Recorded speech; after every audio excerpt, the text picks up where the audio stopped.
Hi, welcome to Dynamic Medicine Ball Training, a three-part series on medicine ball training for the upper extremity, lower extremity, and torso. I'm Paul Chek. Today we're going to talk about medicine ball training in all of its facets, as well as taking a look at medicine ball training for work, for sport, and for the clinical environment. Who should use medicine ball training? Actually, many people have forgotten about medicine balls. They don't realize how powerful and how beneficial these tools are. This medicine ball is unique. You can do many things with it. It can replace weights. It's explosive. You can throw it. You can jump with it. You can do all kinds of things with medicine balls. So, to go back to the initial question, who should use medicine balls? Well, actually everybody can use medicine balls, from the child to the injured worker to the high-performance athlete and even the amateur athlete. Anybody can benefit from a medicine ball. Now, to start with, let's talk about the scientific foundation of medicine ball training. There's many things that you need to know before you begin on a program of medicine ball training, whether you're in the clinic or on the field or in the gym. Let's talk first about movement dynamics. When using medicine balls, especially with beginners, it's a good idea to begin with concentric movements only. Now, concentric movements are exemplified by muscle shortening, okay? This is a concentric movement. An eccentric movement is a lengthening of the muscle. For example, in the biceps, if I'm counteracting the weight of the medicine ball and gravity, as the ball goes down, my muscle is lengthening, although there's enough tension in the muscle to support the ball. Eccentric movements are harder on the muscle than concentric movements are. So when you're beginning a medicine ball training program with anybody, or if you're instructing someone, you should always start with muscle shortening actions first. Once you have performed well with muscle shortening actions, then you can progress to both lengthening and shortening actions. For example, a shortening action in the squat would be considered coming from the bottom of the squat position up. So if you're going to perform the squat exercise with a medicine ball, you always want to begin by having the ball on the ground, pick the ball up, and come up. Coming from the bottom of the squat to the top is easier on the body than going from the bottom to the top and then back down again, especially when you start increasing the speed of movement. So to summarize what we've just covered, when beginning a medicine ball training, always start with muscle shortening actions, followed by shortening actions coupled with lengthening actions, and then for specific purposes you can go to eccentric actions only, such as when rehabilitating a baseball pitcher, you may want to use a rebounder and overload the rotator cuff at high speeds eccentrically. That is a sports-specific application or a work-specific application if you happen to be a professional pitcher. So with that in mind, we want to talk about the force-velocity relationships, because many people don't understand how potent medicine ball training can be. For example, in San Diego, I have a speed, agility, and quickness training program on Saturday mornings, and many bodybuilders like to come out to this. In the beginning, the bodybuilders always want to use the heaviest medicine balls. They want to do the toughest exercises right away. And I try to warn them that you should always start with smaller medicine balls and use slower speeds of movement, because it will make you very sore. Now, the reason for that is because of the force-velocity relationship. Now, to demonstrate the force-velocity relationship, consider when you're catching a ball or someone throws the ball to you, like for example, in an oblique toss. The ball comes to you at an angle, you catch the ball, you have to decelerate that ball quickly. Now, if the ball is moving fast, there's a rapid load placed on the oblique abdominal muscles and the stabilizer muscles of the hips and even the arm musculature to catch the ball. What happens is, because there's an eccentric load, the force is very high. And it has been shown scientifically that with eccentric loading, less of the motor units fire, which means less muscle fibers are taking and controlling the same amount of force that would be handled concentrically, which then means that you have less muscle fibers taking the same load, which means there's a greater chance of injury to those fewer fibers under the relative loading conditions. So with that in mind, what we want to do is respect the force-velocity relationship in that concentric movements, as the ball goes faster, put less load on the muscle tendon unit. Now, there's an exception to that in that when you explode, whether it be concentrically or not, there's a lot of force initiating the movement. So you always have to remember that even though a concentric movement produces less force as the movement speed increases, to initiate the movement you have to have explosive power, and that puts a lot of force through the musculotendinous unit. With that in mind then, with beginners, you do not want to start off using explosive movements. You work into it slowly and surely. So to cover then some of the movement dynamics we've just discussed, you always want to start with concentric movements at slower speeds because they put less force through the musculotendinous unit.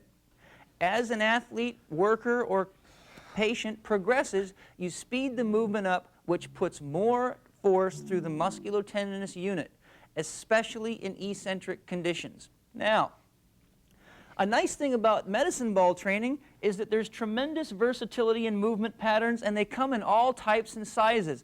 This is just a few demonstrations. Now, this is a 1-pound ball that's excellent for training throwers.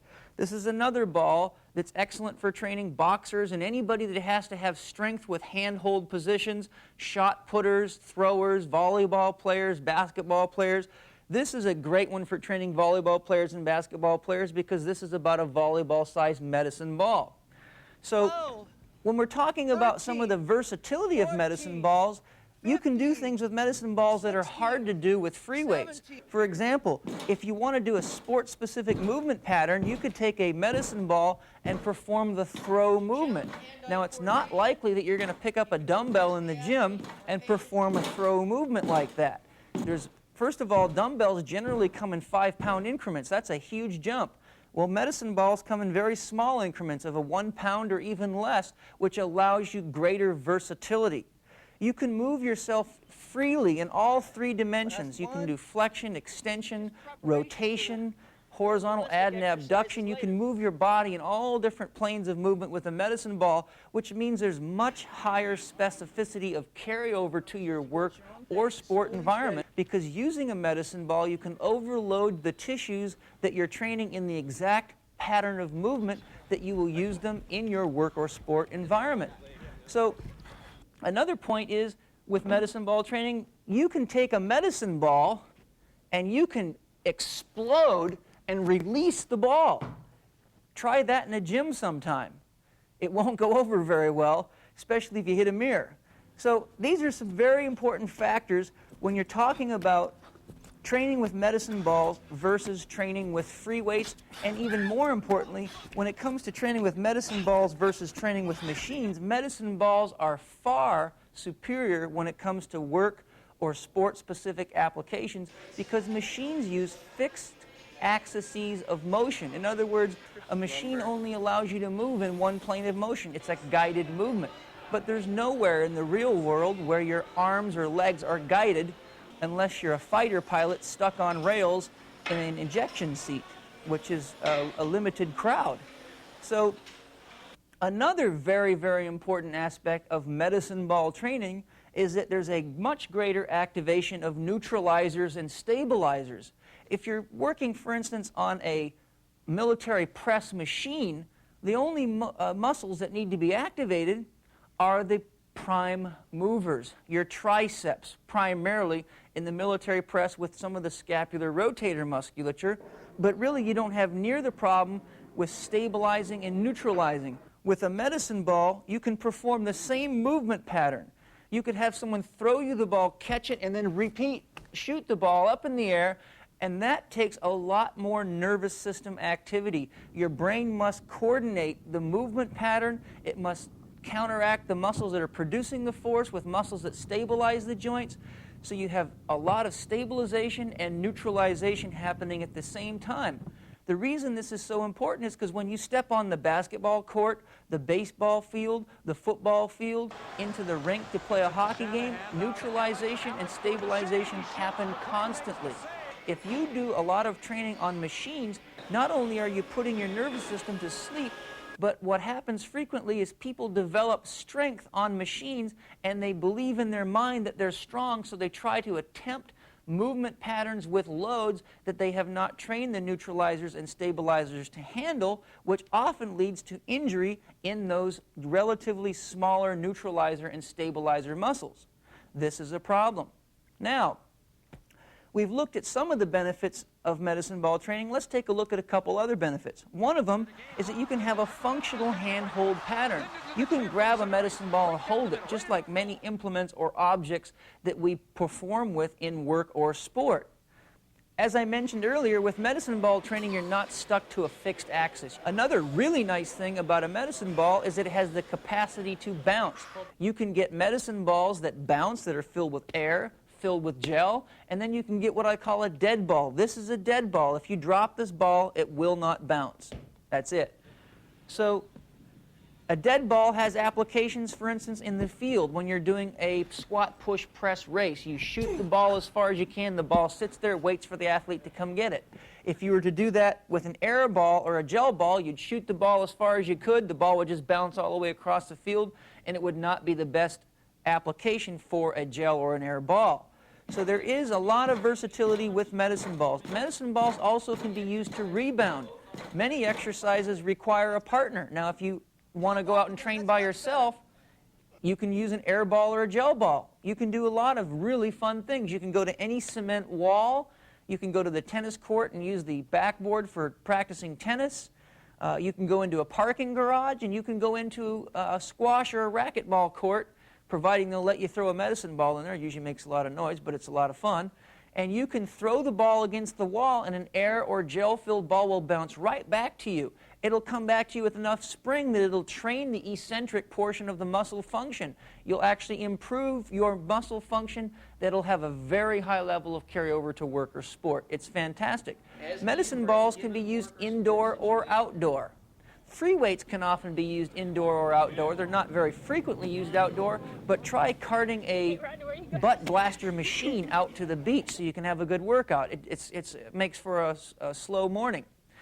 So then you have all kinds of different variability in the ability to move these balls at very fast speeds or very slow speeds. I could sell you a medicine ball that weighs 60 pounds if you want one. You can get a real good overload with a big heavy medicine ball, and you can train at slow speeds using it to actually increase muscle size and strength. Whereas you can use a smaller ball, such as a 12-pound ball, 15-pound ball, or even a 1-pound ball, and move very explosively and shoot the ball away from your body, which is very specific to movement patterns in work or sport. Once again, medicine balls can be used by children. Children love ball training of all types. They're great for on the road. If you're a businessman or for instance, I train many professional tennis players, and they always say to me, Paul, how can I continue my weight training on the road? I'm training in Belize and many foreign countries, deep in Mexico, where there is no gyms. What am I going to do? I don't want to lose my conditioning. Very easy. I design a medicine ball training program for them. With the use of 1 or 2 medicine balls, I can have the athlete perform many exercises that will maintain and even improve their conditioning while they're on the road. Medicine balls are great for rehab. You can reproduce the exact pattern of movement that someone got injured in using a medicine ball, such as reaching into the trunk to pick an object out of the trunk. Well, you can have them reach into a mock trunk and grab a medicine ball and come back.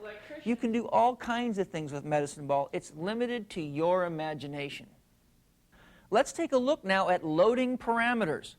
We classify loading parameters as acute exercise variables. These are the facets of a program that change the outcome in both the short and long term.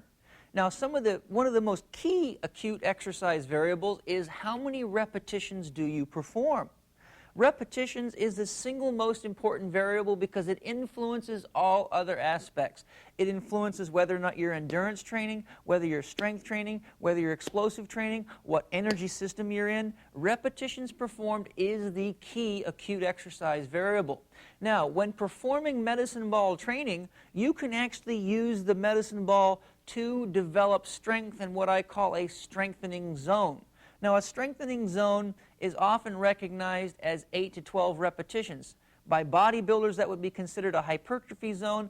In a weightlifter, below 8 repetitions would be classified as a strengthening zone. But for the purposes of medicine ball training, we could consider the 8 to 12 repetition zone as a strengthening zone.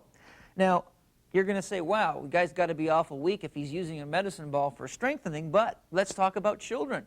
Many children can benefit from medicine ball training, and they can develop strength with repetition loading zones of 10 to 15 repetitions, and easily could do biceps curls with a 4 or a 6 pound medicine ball. Now, there's many clinical situations, such as someone that's had a C5 nerve root dysfunction, has had atrophy of the deltoid or the rotator cuff muscle, may need to use a medicine ball in the strengthening zone.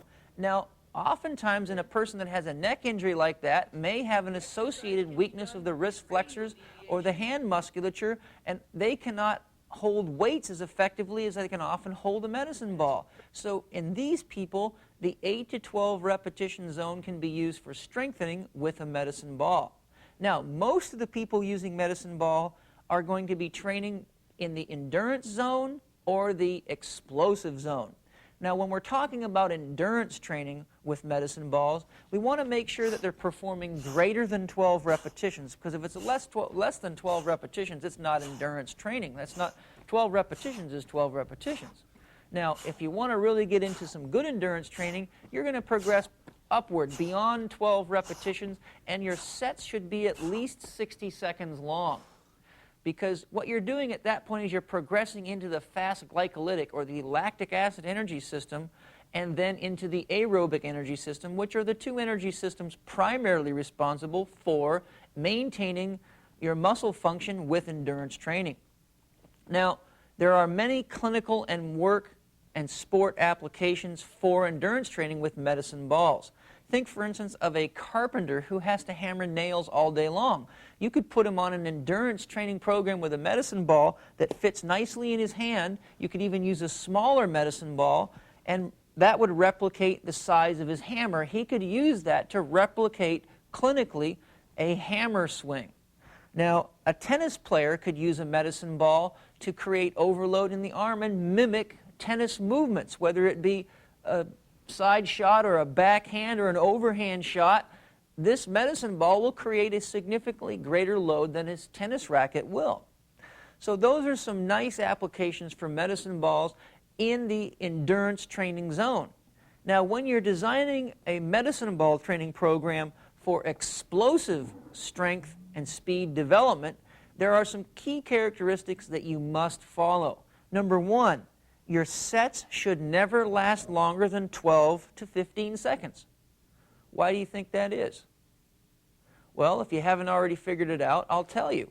Because the anaerobic energy system is exhausted by about 15 seconds.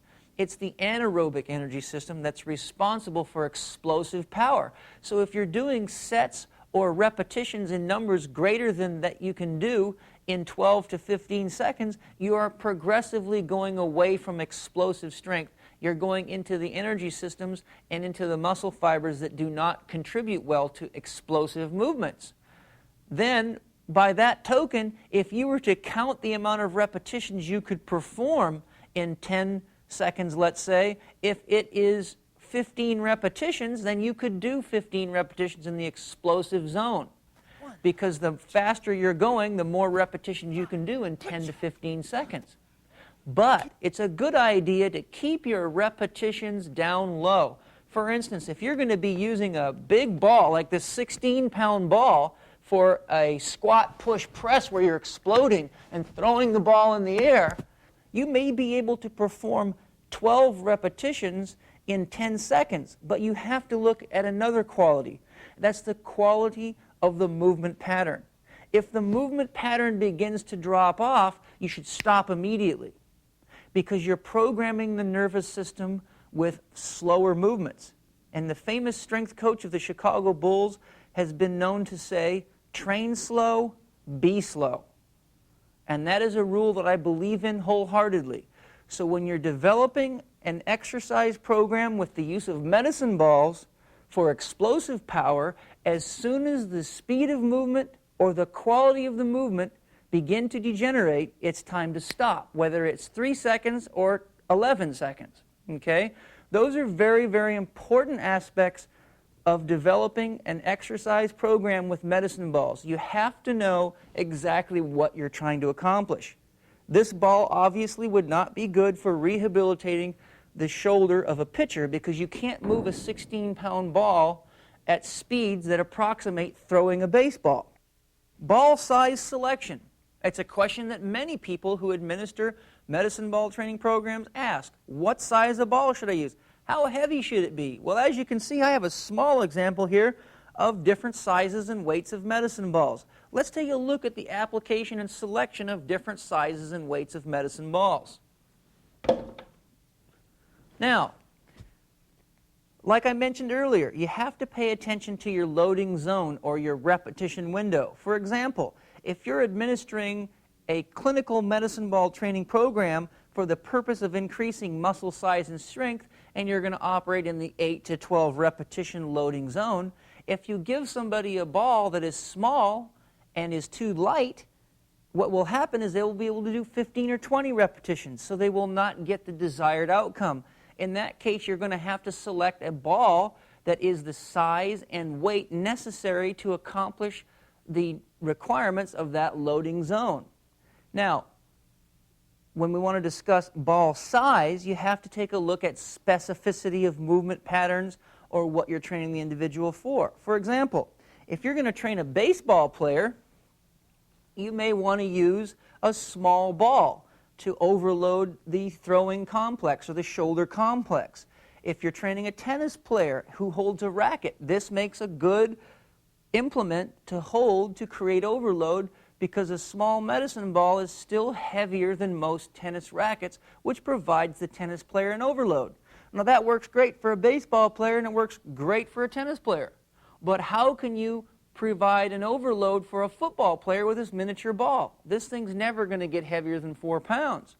The football player needs a large ball. A football player coming off the line may explode off the line. He has to hit a body that weighs 250 or 300 pounds. So using miniature balls to train a football player would be not only the wrong selection of ball weight, but ball size. A football player needs a larger ball and a heavier ball. So the way you select ball size and ball weight then is by knowing the desired outcome. What size of ball will be determined by the hand-hold position. Are they holding onto a racket in their sport, or are they pushing bodies, for example? If they're pushing bodies, they can handle a large ball. If they're holding rackets or implements, they need a small ball. What weight of ball? Well, what are you trying to overload? Are you creating an overload in a small muscle, or are you creating an overload in a large muscle, such as the quadriceps, hamstrings, or glutes? If it's those muscles, you're going to need a larger ball that holds more weight. All right, you're probably wondering at this point, hey, Paul, how many sets am I supposed to perform? You've talked about repetition. You've talked about the size of the ball, the shape of the ball, the weight of the ball. But how many sets do I do? How many sets do I have my athletes do? How many sets do my patients do? Well, let's look at some guiding rules that will help you decide how many sets to perform. First of all, there's an inverse relationship between sets and reps. The more repetitions you do, the less sets you do. That's just a rule of thumb. There's an inverse relationship between volume and intensity. The greater the volume, the greater the repetition, of course, and the less sets. The greater the intensity of the exercise, the less repetitions you do. If you do too many repetitions with an intense exercise, the quality of the movement pattern will break down, and you're much more likely to injure joint structures and connective tissue structures. If you perform too much volume, in other words, if you're performing 30 repetition sets of an exercise and you're doing 6 sets, you're very likely to get what I call a pattern overload. And that would mean that the tissues involved in the movement pattern, such as if you're rehabilitating a thrower and you do too many sets over and over again of high volume exercise, then what's most likely to happen is that you may end up with a medial elbow strain. You could end up with a subscapularis strain. You could end up with a rotator cuff strain in general because too much volume can overload the muscles and the connective tissues involved in any given pattern of movement. Whereas intensity just overloads the tissue. It just traumatizes it, breaks it down. And this is very important when you're considering medicine ball training, because medicine ball training can be very ballistic, which damages connective tissues. And connective tissues take several times longer to heal than the muscle tissues themselves. It may take as much as 3 times to 5, even 6 times longer for a connective tissue to heal than muscle. So you must be very careful to manage volume and intensity with medicine ball training programs. With that in mind, let's take a look at a specific example. Let's take a specific exercise like the wood chop pattern. Now, the wood chop pattern can be used clinically for many people that, for instance, have back pain or are recovering from hip problems, and you're conditioning the musculature in a functional movement pattern. The wood chop is a very functional movement pattern. Now, if you're choosing how many sets to perform with the wood chop exercise, and you're trying to develop strength, you may want to use the wood chop pattern with a medicine ball that is large enough that you fatigue the individual in that 8 to 12 repetition zone. Now, this is very applicable in the clinical setting. Now, if you want to work on endurance, you're going to use the 15 to 30 repetition zone. If you're conditioning someone in the 8 to 12 repetition zone or the strengthening zone, the amount of sets you're going to perform is going to be specific to that individual's training age or level or experience. For instance, the clinical individual may perform the wood chop pattern for 8 to 12 repetitions, and if they're a deconditioned rehabilitative type case, then you might get a physiological response with as little as 1 to 2 sets. Now, as they progress along, the intermediate athlete may need as many as 3 to 4 sets, and the advanced athlete may need as many as 6 sets in the 8 to 12 repetition zone.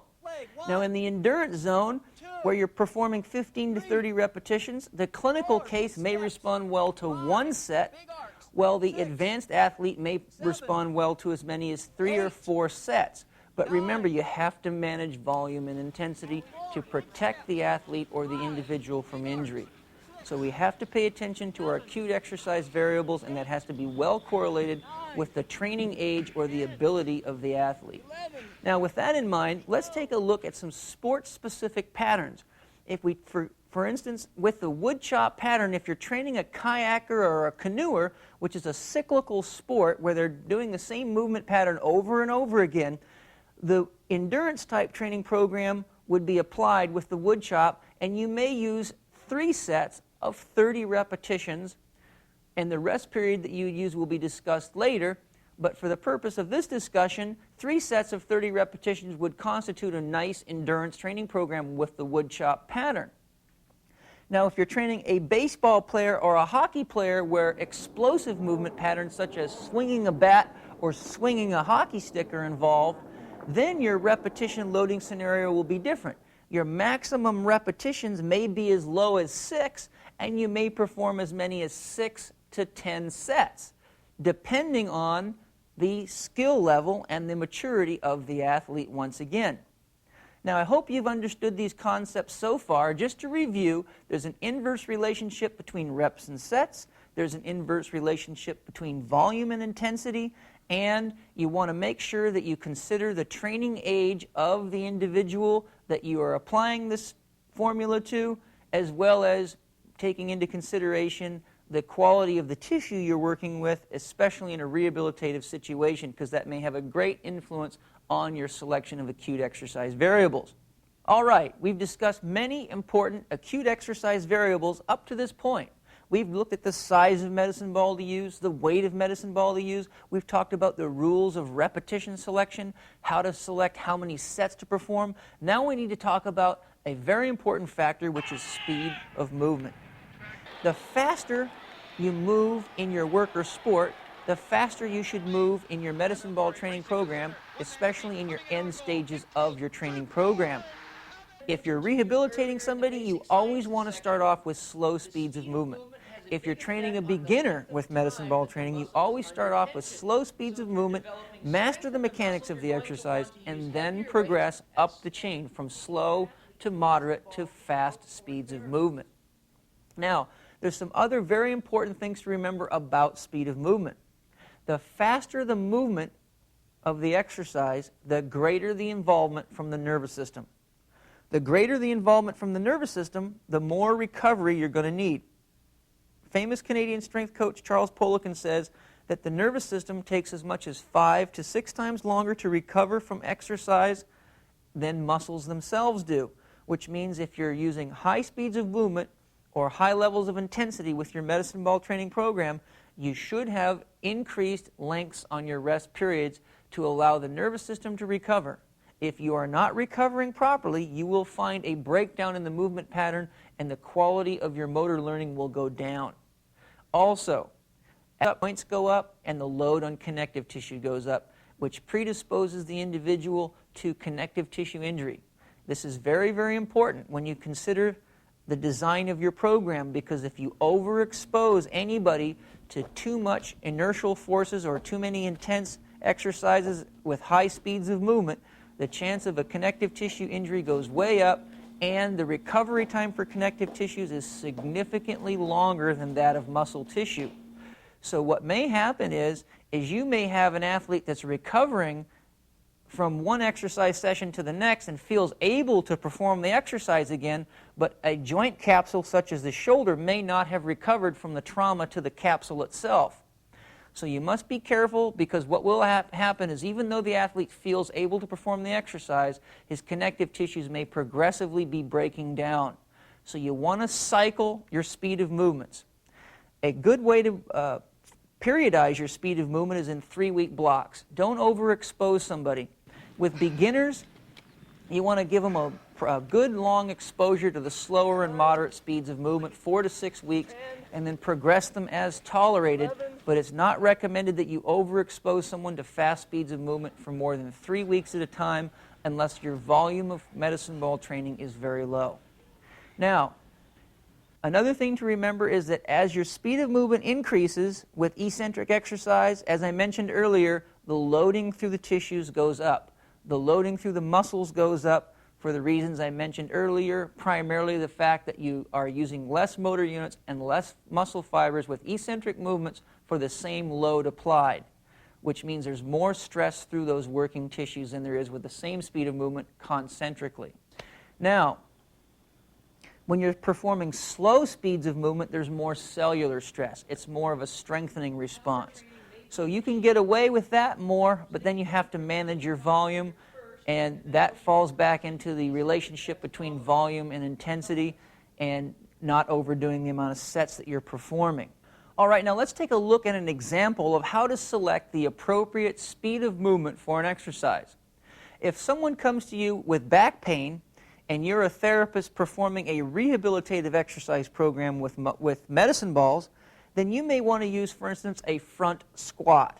Now, in a rehabilitative situation where you're trying to develop strength in the hip extensor mechanism and the trunk extensor musculature, you may use very slow speeds of movement, as slow as 6 seconds eccentric, 6 seconds concentric. That's a 12-second repetition cycle. That's quite slow, but that is exposing the muscles to time under tension, which is a stimulus by which muscles are shown to get stronger. But if you're training a jumper, such as a volleyball player or a basketball player, and you use those slow speeds of movement, you may fall prey to the rule I mentioned earlier, which is train slow, be slow. Because of the specificity of the nervous system, and because there's a high correlation to the speed of movement in training and the speed of movement in your response, your body's response, you need to condition the athlete at levels that are approximating his work or sport environment. So then with the basketball player or the volleyball player, you may perform explosive front squats with a specific weighted volleyball, and you would choose the weight as mentioned, as by the criteria mentioned earlier. Now, our final acute exercise variable is the length of your rest period. Selecting the right rest period can have a profound influence on the outcome of any medicine ball training program. Some of the criteria by which we select rest periods are speed of movement.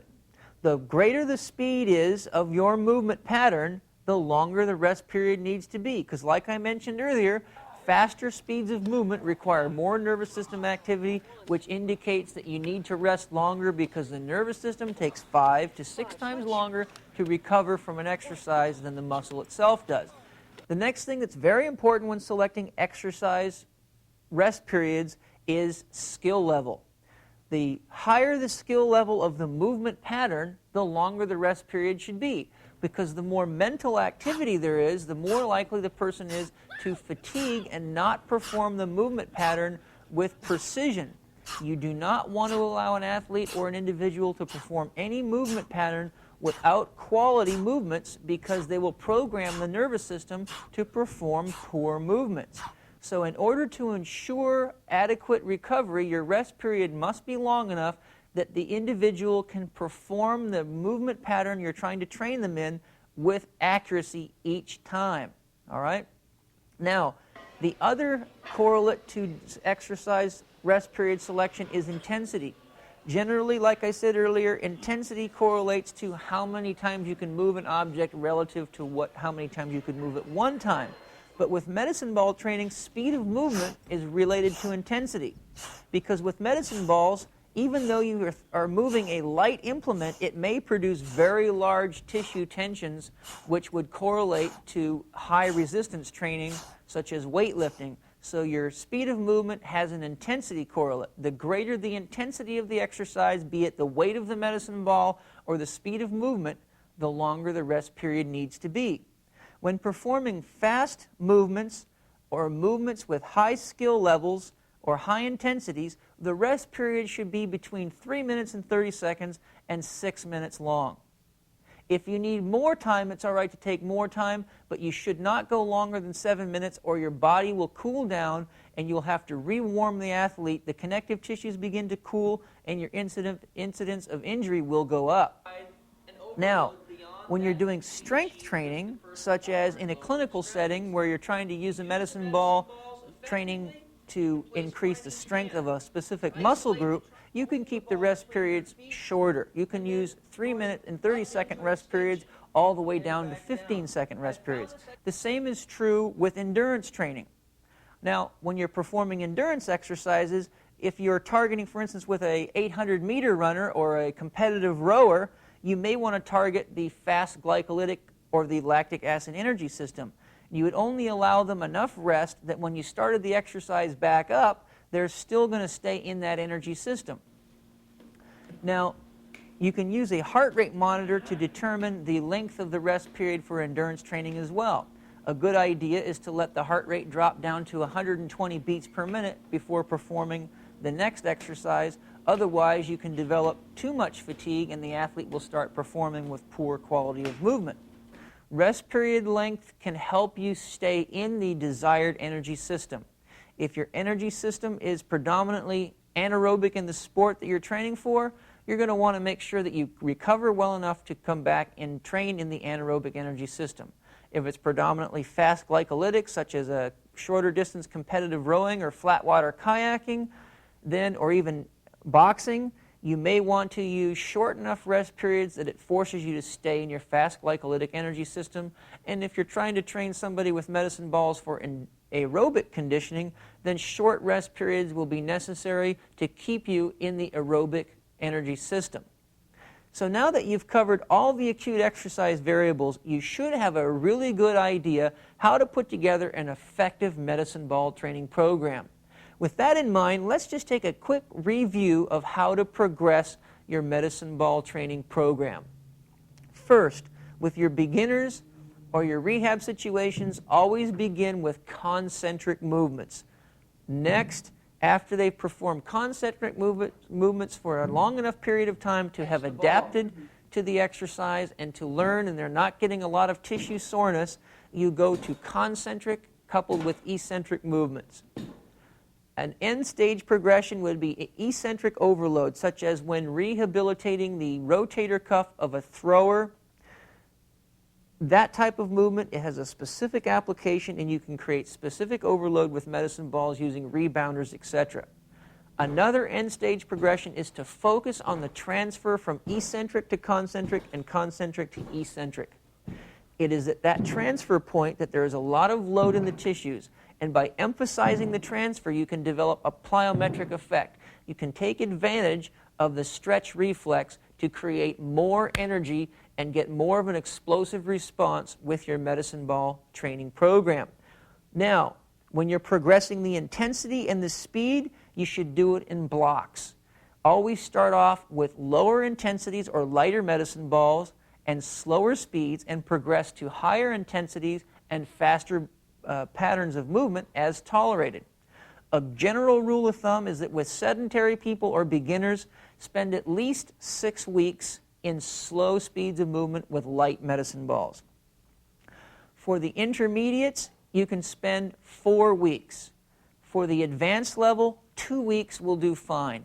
To recap the different levels, your rehab, your beginner athletes are people that have less than 1 year of strengthening and conditioning.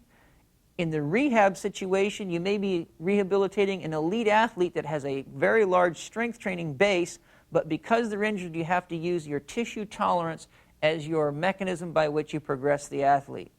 In the intermediate stage, which is at least 2 years of consistent strength training, then you can use 3-week to 4-week cycles for progressing movement patterns and intensity from slow or moderate or low intensity to higher intensity. With the elite athlete, 2-week blocks has been found by many to be ideal. Whether you're talking about the speed of movement, the load, or any of the acute exercise variables, stimulating the athlete's nervous system with 2-week exposures has been found in many cases to be very effective.